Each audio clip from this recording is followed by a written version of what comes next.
Hello, this is Laura O'Brien. We're here with our class of 2023 Morrigan Intensive students. And what we wanted to do was get together for a last hurrah, because we've just finished 6 months of our intensive and we are celebrating, but we are also like doing a breakdown because it's really important for me and for us at the Irish Pagan School to and for future students as well, hopefully, to make sure that everybody knows exactly what they're getting into. So we're looking for the good, the bad, and the ugly from the students. And like the feedback so far has been like mostly positive, actually, which is great. But that is built on many previous students' feedback over the years. I'm looking at you, KV. And Lisa, and I know a few people have really given some fantastic reviews and feedback in previous years. Pixie, of course, as well. So Julie, thanks for coming on camera. And do you want to talk to us about your experience with the Mórrígan Intensive? Yes. So, Falcha to any future students. I think it's also so cool. Cross-temporal communication. Absolutely. You are speaking to them in the future. Yes, I'm speaking into the future with power. So I love this intensive so much. As other people have said, it is intense. Mm-hmm. I've definitely heard people saying before, this should come with a health warning later on. And it's like, well, it kind of does. It is called an intensive for a reason. So definitely what I want to say is, here is basically a promise and a warning for anyone considering this intensive. Anything that you have been trying to avoid, anything that is a little uncomfortable right now, just rubbing you a bit the wrong way, and you're just trying to ignore it, she's not going to let you. Mm-hmm. Yeah. Anything like that, like anything you've tried to sweep under the rug, that's all coming out. Mm-hmm. Any skeletons in your closet, they're all coming out. Mm-hmm. Everything will come out. Anything that is a bit tipping right now is going to flip over. I will give a very short sum up of my big takeaways from this intensive. New home, new job, and a new relationship. Wow. This is in 6 months. I mean, when you put it like that.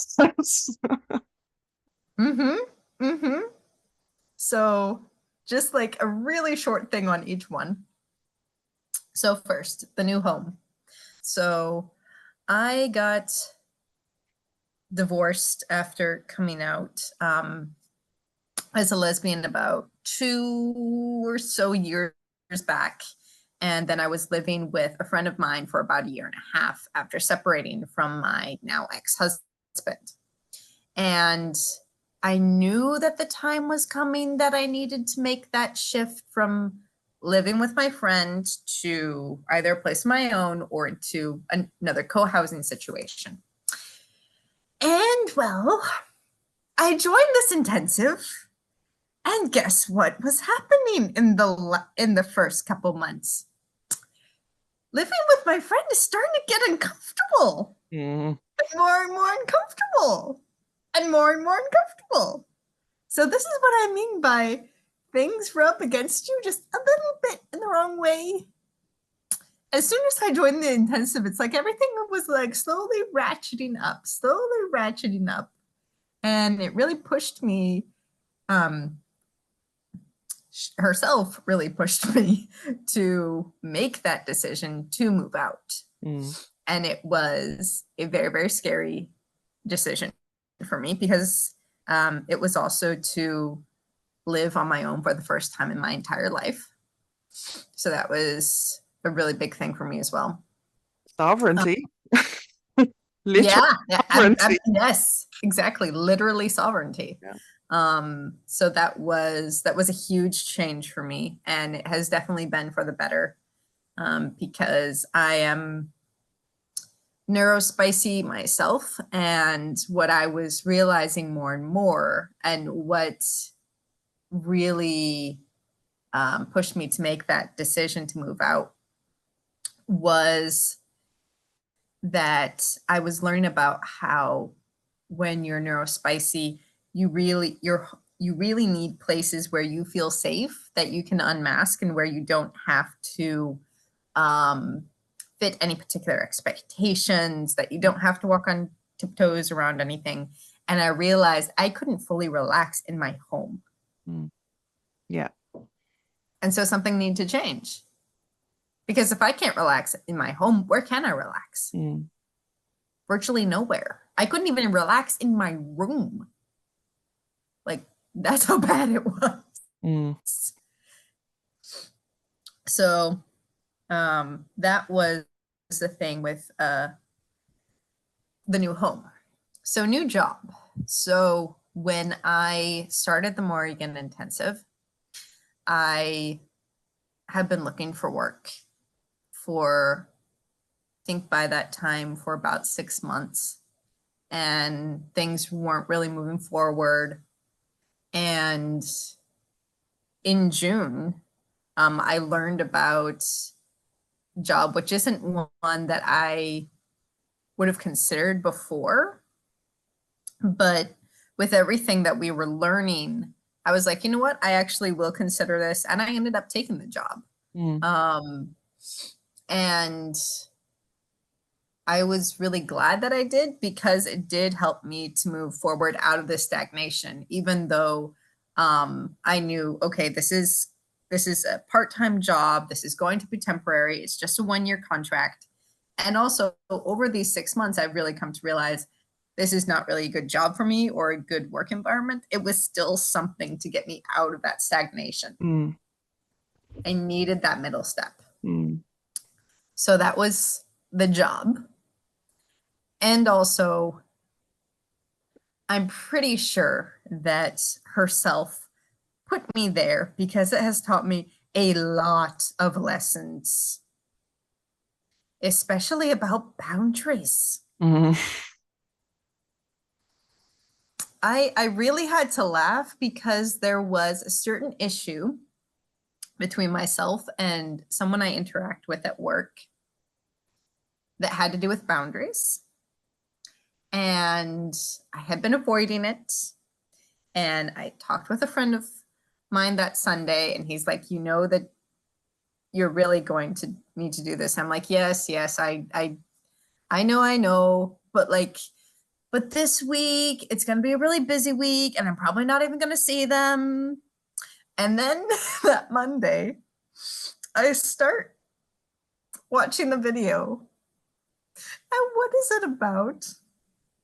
It's about applying the teachings to relationships. Yeah. And there's things about boundaries. And I'm like, yep, I see you, Anne Morrigan. Yes, I know where this is going. You're going to force me. Yep.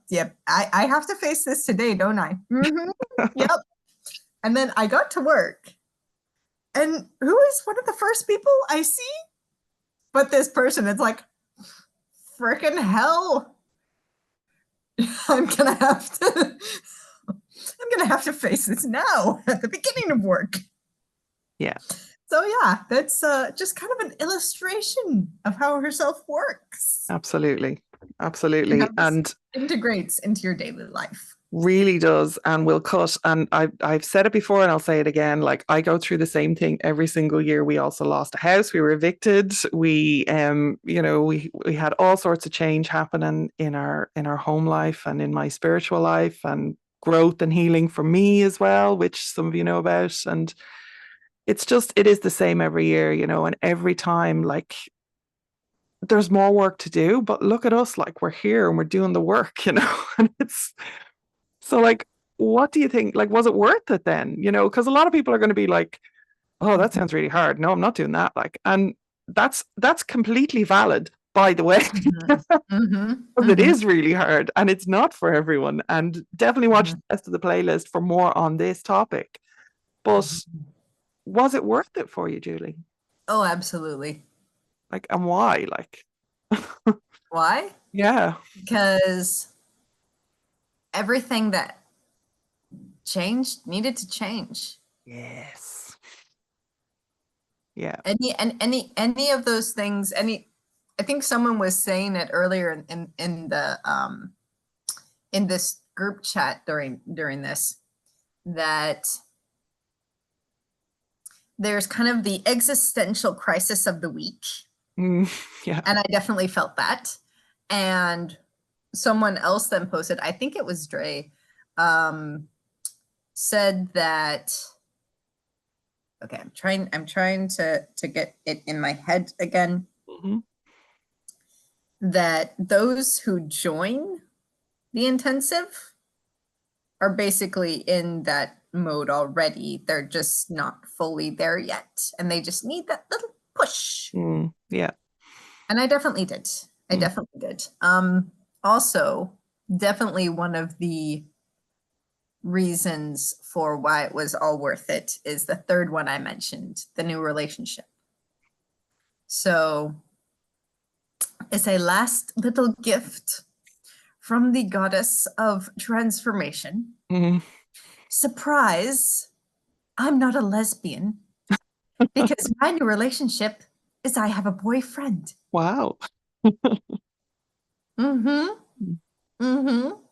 Well, look, shape-shifting, transformation, and we're going where we need to go. And I love that We for do. you. It's the fluidity, as Tendai says. It's just Mm-hmm. the the idea that we get so stuck, and I think that's really the theme of what you're saying, like we get so stuck, and even when things are kind of rubbing at us and uncomfortable, we'll stay there because the comfort and the fear of loss Mm-hmm. is, the fear of loss outweighs the discomfort that we're feeling, and that's Mm-hmm. nature. That's Mm-hmm. absolutely human nature.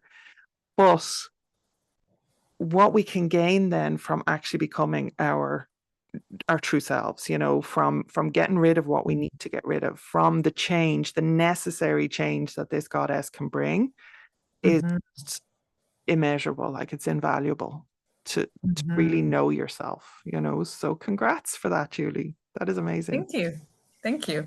And I am noticing that we're getting closer and closer to 8, and I really want Pixie to have a moment. So I will just end with Gurv Mila Mathagat, dear Lora, and Morrigan. Wonderful, wonderful Tua. And Mograhu Morian Abu. Nice. Mori and Abu. Awesome.